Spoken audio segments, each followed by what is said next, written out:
Good evening, folks. Adam Brown here with All Pro Home Inspection. Today we're coming to you from the beautiful city of Clarksville. We're at a 3-year-old house that has a bit of an issue here with their compressor. You see here that we do have a considerable amount of leakage. If we look inside here, it's going to be very difficult.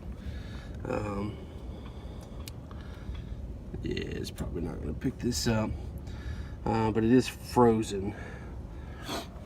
So this system's not working properly right now. It's going to kick on for us, probably kick right back off. We did this once before already.